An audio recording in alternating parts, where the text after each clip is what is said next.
Bu Türkçemizde genç, diri, canlı insan manasına geliyor.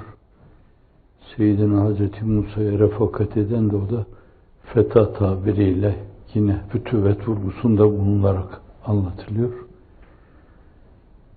Hazreti Ali'nin o ünvan ile yad edilmesi bazıları tarafından onun şayanı takdirle karşılar, alkışlarız aynı zamanda. Belki devri Risalet Fenayi'de daha niceleri insanlığın iftihar tablosunun sağında, solunda, önünde, arkasında, dört bir yanında. Evet, geçen de bir manzumede ifade edildiği gibi senin musabına hep imrendim. Hep imrenilecek insanlardır.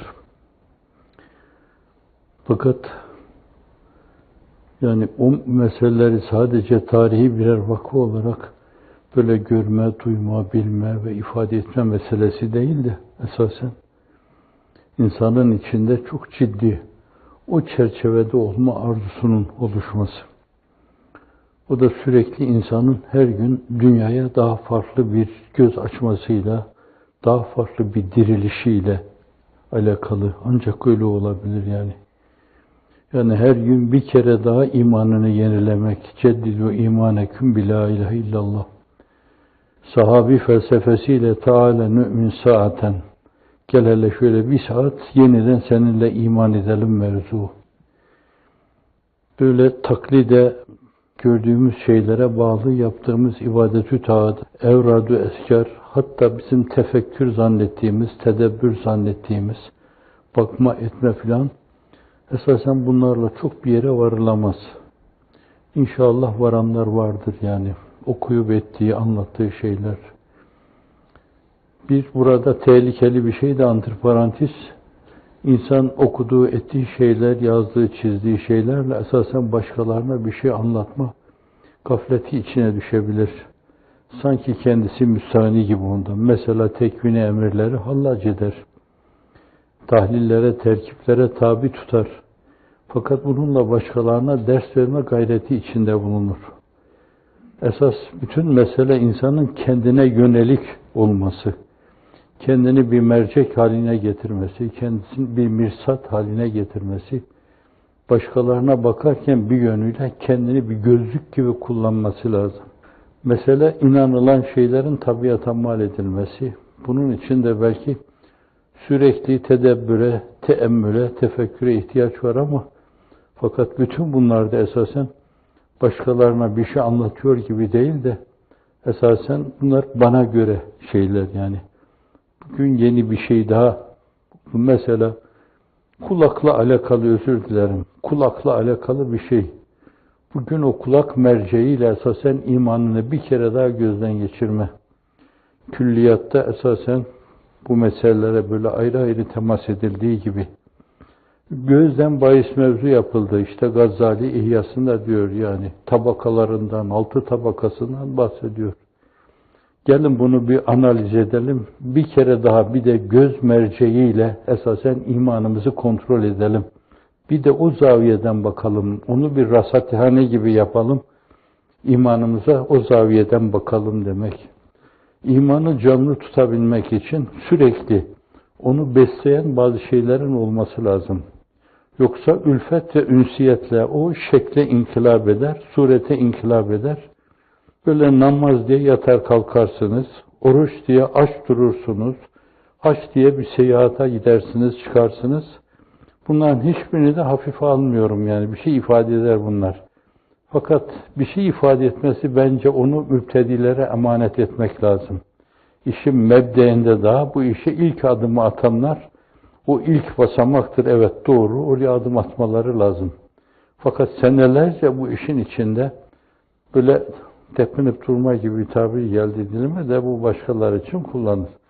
Tepinip durduğu halde hala böyle besatetten sıyrılamamış, hala taklitten sıyrılamamış, hala ülfetten sıyrılamamış, hala Allah aklına geldiği zaman burnunun kemikleri sızlamıyor, Peygamberimiz aklına geldiği zaman burnunun kemikleri sızlamıyor, hel min mezid diyemiyor, Allah'ım daha yok mu diyemiyor yani.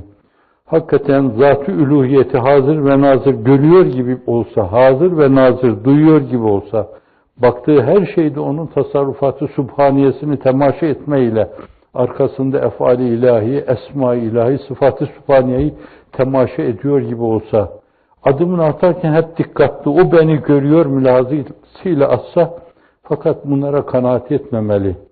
Daha yok mu demeli, hep sürekli onun üzerine bir şey koymalı.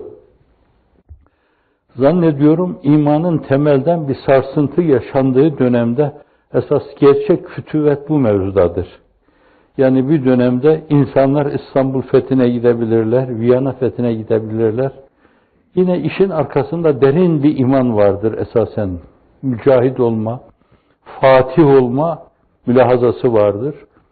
Cenab-ı Hak o mülahazayla gitmişlerse bunlar niyetlerine göre Cenab-ı Hak lütfeylesin. Fakat günümüzün problemi esasen iman problemi olduğu için esas.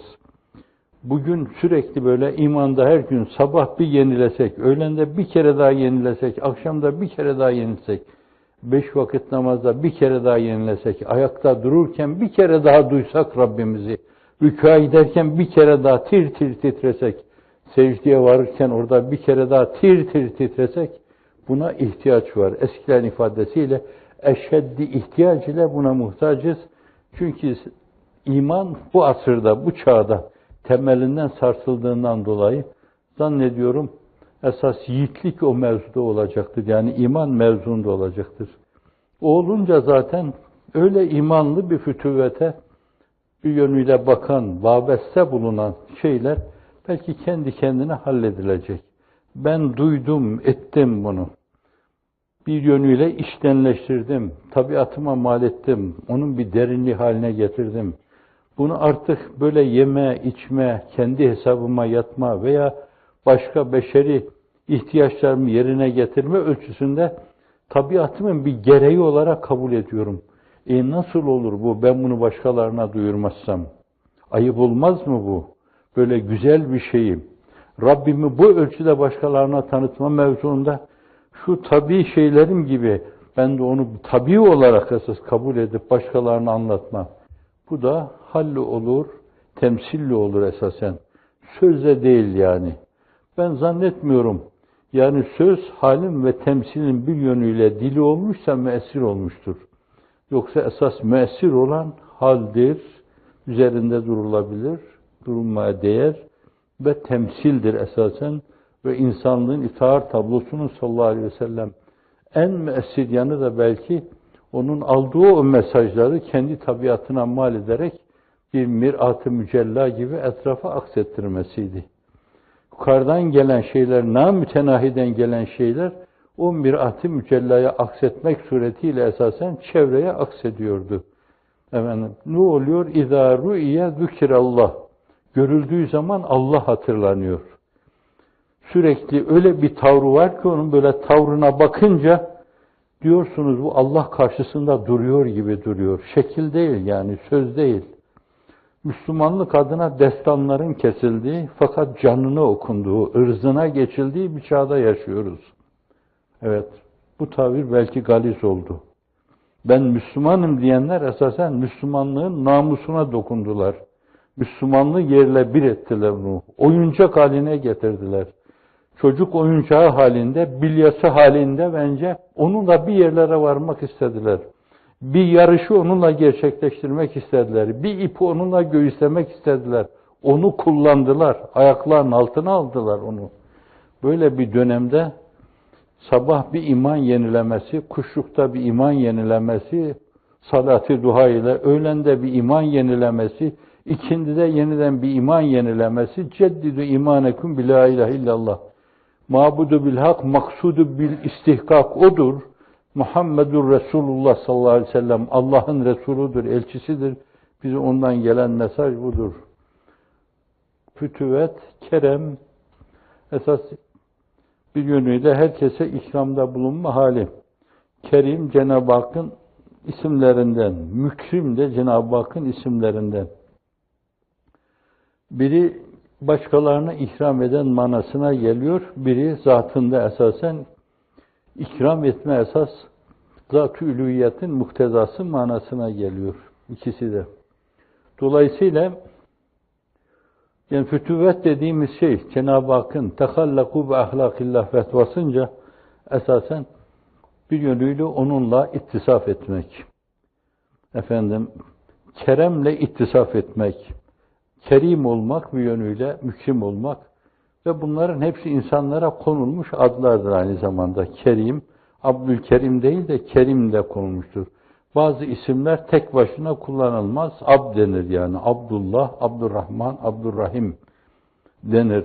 Fakat Kerim, Mükrim bunlar kullanılır. Mükrim.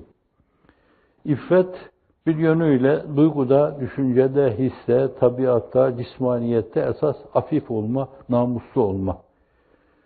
Dinin muhtezasına göre esasen bir hayat tarzını tabiatına mal ederek öyle yaşama. Eline, ayağını, gözünü, kulağını, dilini, dudağını memnu olan bütün şeylere karşı kapıları kapama, arkalarına sürgüler sürme ve bütün onlara karşı beyhude yorulma şeytana demeli. Beyhude yorulma, kapılar sürmelidir. Öyle bir iffet abidesi halinde yaşama, bu da o fütüvvetin ayrı bir derinliği ki öyle yaşamışlardı. Emanet bu da emniyet demektir. Cenab-ı Hakk'ın mümin ismi var. Aynı zamanda bu mümin ismi müminlere de verilmiş. Zat-ı uluhiyete ait yanıyla esasen emniyet ve güveni hem insanlar için hem yeryüzünde sosyal hayat için hem kainat çapında temin etmek. Müminlere ait yanıyla da müminin yeryüzünde emniyet ve güven insanı olması manasına geliyor. Şefkat Hazreti Pir de onun üzerinde duruyor. Mesle itibariyle diyor ki aciz mutlak, fakri mutlak, şevki mutlak, şükrü mutlak ey aziz. Sonra tefekkür ve şefkat diyor esasen. Sürekli sebep sonuç arası gelgitler yaşamak esasen bir sebebe bakma, bir sonuca bakma ve bütün bunların hepsinin Cenab-ı Hak'tan geldiğini görme. İmam Gazali Hazretleri'nin şeylerini sabah okuduk yani İhya'da gördünüz. Nasıl her şey Cenab-ı Hakk'a bağlanıyor yani ağız üzerinde duruyor, göz üzerinde duruyor, kulak üzerinde duruyor, jinekoloji üzerinde duruyor, anne karnında çocuğun dev üzerinde duruyor. Bütün bunların esbaba ve tabiata verilmesi mümkün olmadığını söylüyor. Kendi çağına göre o gün değişik ilimlerin ifade ettiği şeylerin dilini kullanarak o günün insanlarına zat-ı uluhiyeti gösterme bir yönüyle onun tarafından görülüyor olma ufkuna insanları yönlendirme. Onun tarafından görülüyor olma ufkuna insanları yönlendirme. Bu çağda esasen imana yönlendirme mevzu. Çünkü imanda ciddi kırılmalar ve sarsıntılar yaşanıyor. İnandım diyen insanlar bile esas inanmış değil. Bu hemlik yaşıyor gırtlağına kadar. Haramilik yaşıyor gırtlaklarına kadar. Hayatın zevki sefası acısından amnufisin çok ötesinde. Dünya tiranlarının çok ötesinde.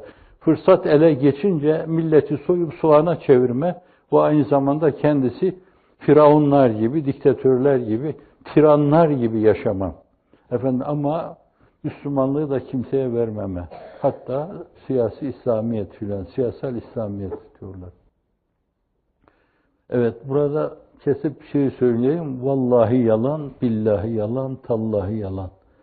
O gelmeye kalksa, Kaf Dağı'nın arkasından çıktı, o geliyor falan dese, bugün onu sahiplenmiş gibi görünen insanlar, acaba nasıl surlar, setler oluşturmalıyız ki o bizim memleketimize gelmesin? Biz ne güzel milleti bununla kandırıyoruz, idare ediyoruz böyle. Onu vasıta birer argüman olarak kullanıyoruz. Emellerimizi onun sayesinde gerçekleştiriyoruz. Onun sayesinde zırhlı arabaların 50'siyle 100'üyle seyahatler yapıyoruz. Uçak üstüne uçaklar alıyoruz. 1000 odalı, 2000 odalı yerler yapıyoruz. Onun sayesinde öyle diyor. Dolayısıyla itibar diyoruz biz de buna. Onur diyoruz. Kocaman bir devletin önemli bir yerinde bulunan insanlar. Bu açıdan da ben yemin ediyorum alakaları yok. Zerre kadar alakaları yok. Zerre kadar alakaları olsa 100 yerde olur her zaman. Allah tarafından görülüyor olma mülahazasıyla hareket edilir. bir arpa kadar kursak, millete ait bir arpa kadar bir şeyin kursaklarına girmesine meydan vermezler. Bir arpanın hesabını verme mülahazasıyla öbür tarafa gitmek istemezler. Demişler, etmişlerse şayet kapı kapı dolaşırlar, hakkın helal et derler. Evet, bunların hiçbiri yok. Hiçbiri olmadığına göre esas bunlara esas teşkil eden şey de hiç yok demektir. Bunlara esas blokaj teşkil eden şey yok demektir. Hazm-ı nefis derken bir insanın esas nefsiyle yüzleşmesi demek, esas kendisini yerden yere vurması demek. Yine Hazret'in ifade ettiği gibi üzerinde durdu.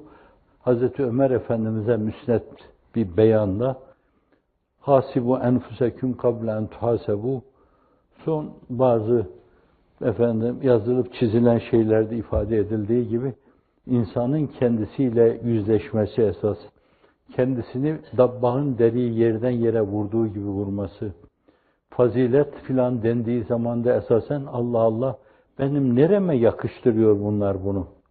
Beni beğenmiyorum, beni beğenenleri de beğenmiyorum diyor çağın insanı. Beni beğenmiyorum. İnsanlığın iftihar tablosu, yüzü suyu hürmetine varlık yaratılmış. Fakat diyor ki ben çiğ et yiyen bir kadının çocuğuyum diyor. Kendisine böyle bir şey yaptığı zaman, kendisine ayağa kalktıkları zaman Acemlerin büyüklerine ayağa kalktığı gibi kalkmayın diyor. Kendisine ayağa kalkmaya. Şimdi Firavunların haline bakın yani. Kalkmasalar, alkışlamasalar, ayakta alkışlamasalar kendisine ihanet sayıyor, sitem ediyor. Bir yönüyle başkalarına hakarette bulunarak belki de bulunduğu yeri terk edip gidiyor. Nefsini sindirememiş insanlar, nefsini konumlandırması gerekli olan yerde konumlandıramamış insanlar demektir. Ve böyleleri o kereme sahip olmayan, o iffete sahip olmayan, o emanet duygusuyla serfiraz olmayan, o şefkatle payidar olmayan, öylesine hazm-ı nefiste bulunmayan bir insan değildir esasen. Böyle insan olmayan insanda fütüvet, fetalık, hiç bulunamaz fetalık. Pek çok güzelliği özünde toplayan bir halita şeklinde vasfediliyor fütüvet. Özellikle Ashab-ı Kehf ve Hazreti Ali yiğitlik timsali olarak anlatılıyor. Öyleydi. Meydan okudular. Başa çıkamayacaklar anladıkları zaman da esasen Enbiya-i İzam'da öyle yapmış. Onların gidip bir yönüyle bulunamayacakları bir mağaraya tahassün etmeleri istirap edilecek bir şey değil bu. Seyyidina Hazreti Musa da Firavun'dan bir yönüyle kaçtı tabirin onun vaka Kur'an kaçtı tabiri kullanıyor. Feferertu minkum lemma khiftukum kendi diyor. Feferertu minkum lemma khiftukum fevehebe li rabbi hukmen ve cealeni minel murselin diyor. Ama o kendi öyle diyebilir. Allah da onun hakkında bu tabiri kullanabilir. Ama bize gelince baş tacı edeceğimiz o insanlar hakkında o belalı, musibetli, zift bir yerden esasen fonksiyonunu, misyonunu eda edebileceği daha nezih bir yere hicret etti demek lazım. Seyyidina oradaki ferre kelimesine daha önemli bir yerde misyon eda etmek üzere hicret etti demek uygun. İnsanlığın iftihar tablosu da hicret etti. Sevir sultanlığına girdi orada. Arkadakilerine esasen böyle yapın dedi yani. Hazreti Musa öyle yaptı. Seyyidina Hazreti İsa öyle yaptı. Hazreti Yahya öyle yaptı. Ama bazıları ele geçti. Kur'an-ı Kerim ifade ediyor. Peygamberleri öldürüyorlardı, şehit ediyorlardı diyor. Bir şey anlatan insanları. Ve belki öldürülmeyen insanlar, onlarda o kavimler helak olduklarından dolayı Hazreti Nuh gibi, Hazreti Hud gibi, Hazreti Salih gibi, Hazreti Lut gibi işin içinden sıyrılmışlardı. Cenab-ı Hakk'ın izniyle, emriyle, siyanetiyle, inayetiyle, riayetiyle, hıfziyle, kilatiyle, hırzıyla, hısn-ı hasiniyle. İnsanlığın iftihar tablosu da öyle hicret ederken Sevir sultanlığına oraya sığındı da demeyeceğim. Esasen girdi orayı kutsallaştırdı. Mağara onu bekliyordu. Oraya girdi, orası bir sultanlık oldu. Giyseniz, tozuna, toprağına yüzünüzü sürseniz değer. Şimdi asıl mesele Ashab-ı Kehf. Ashab-ı Kehf'te bir yönüyle o Takyanus'un şerrinden Başa çıkamıyorlardı. Her gün bir insanı çarmıha geriyordu, her gün bir insanı çarmıha geriyordu. O ayrılan insanlar oradan bir yönüyle, gidip orada tahassün eden insanlar, bunlar da saraya mensup insanlardı. Başkalarının başka isimle yad ettikleri başta Yemlika dediğimiz şey doğrudan doğruya sarayda esasen prenslerden, şehzadelerden bir tanesiydi yani. Ama bunlar iflah edilmediler. Orada bile yaşama hakkı verilmedi. Ve bir de bunlara işte bir çoban takıldı. Efendim, Kefeştetayuş filan diyorlar. Biz öyle diyoruz. Hamdi Yazır bazen ismini değiştiriyor. İranlılar farklı olarak sayıyorlar bunları. Çevirdikleri dizide de esasen farklı olarak yapıyorlar. Biz Yemlika, Mekselinen, Meselinen, Mernüş, Tebernüş, Şazenüş, Kefeştetayuş, Kıtmir diyoruz. Hepsi bundan mı ibaretti? Kur'an-ı Kerim burada 7 dedikten sonra 5 4'tür, 5.'si esasen kelpleriydi falan diyen recmen bil gayb diyor. Fakat seb'atun saminhum kelbuhum dediği yerde yani 7'dir, 8.'si köpektir burada sükût ediyor. Marazi beyanda sükût hasri ifade eder. Şimdi bu espriye bağlı olarak meseleye yaklaştığımız zaman biraz 7 olduğu doğru gibi görünüyor. Köpekle beraber doğru gibi görünüyor. Belki bunların aslı esasen önemli. Rehgüzarları, rehberleri, rehnumaları 7 taneydi. 8.'si köpekleriydi orada. Ama daha başkaları da gelip sonradan sığınmış olabilirlerdi. Çünkü alttaki ayetler de hemen orada onların adedini Allah bilir diyor yani. Bir yönüyle o bizim marazi beyanda sükût hasri ifade eder deyip meseleyi demek ki 7 idi, 8. köpekti hükmümüz onu da deliyor gibi oluyoruz. Sonraki beyan deliyor gibi oluyor. Evet.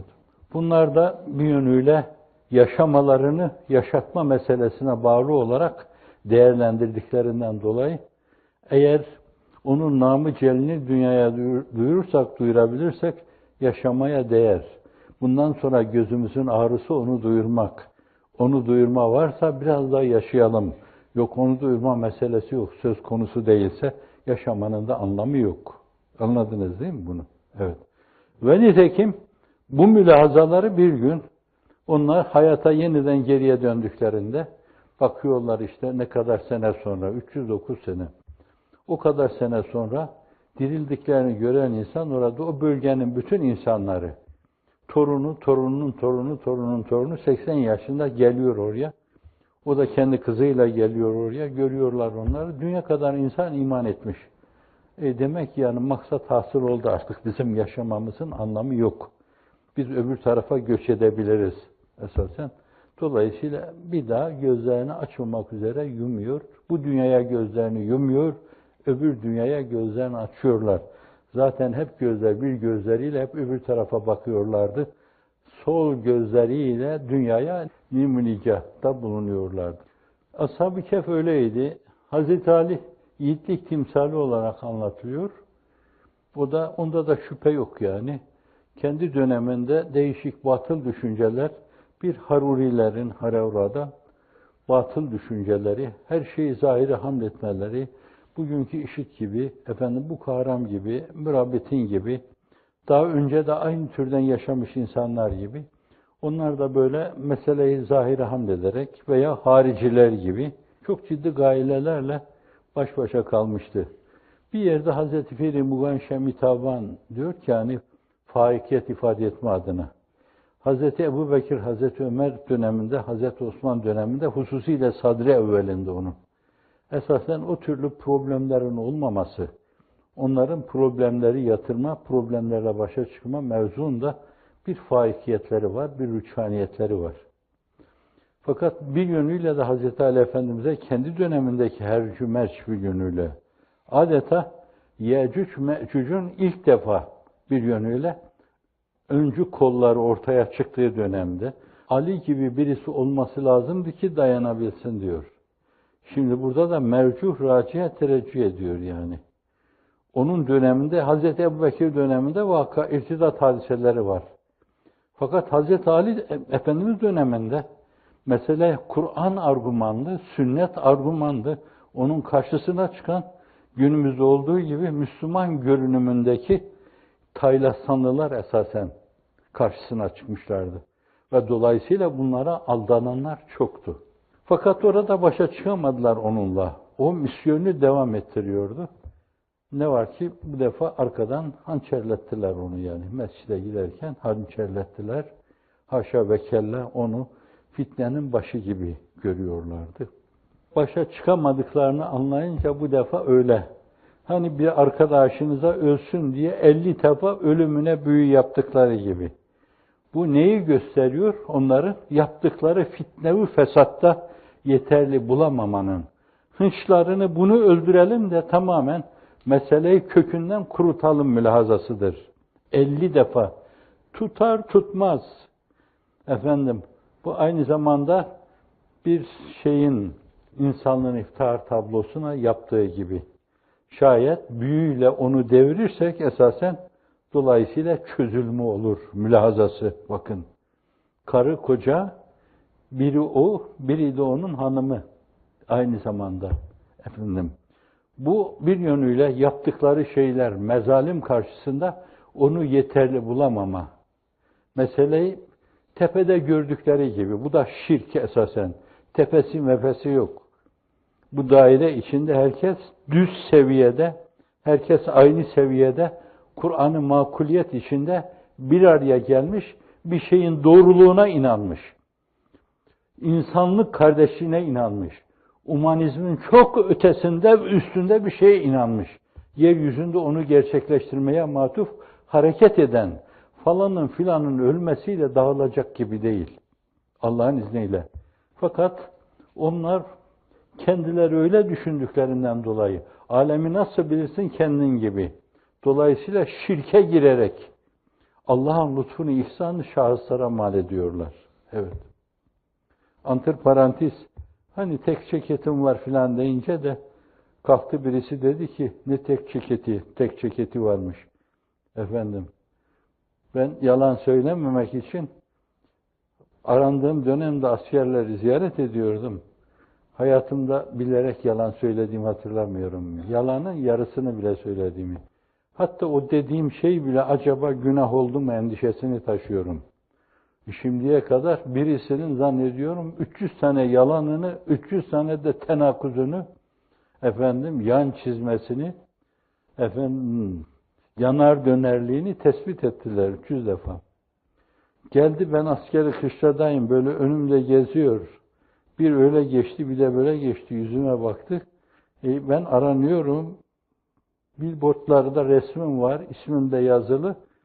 O da asker, ben de askeri kışlada asker ziyaret ediyorum. Baktı, sen Fethullah Hocam mısın dedi. Ben şimdi dedim, değilim desem yalan olacak. Desem, bu defa da beni derdest edecekler. Vallahi dedim, insanlar birbirine çok benziyorlar. Hepsinin ağzı var, burnu var, gözü var, kulağı var. Yani bazıları da birbirine çok benzer.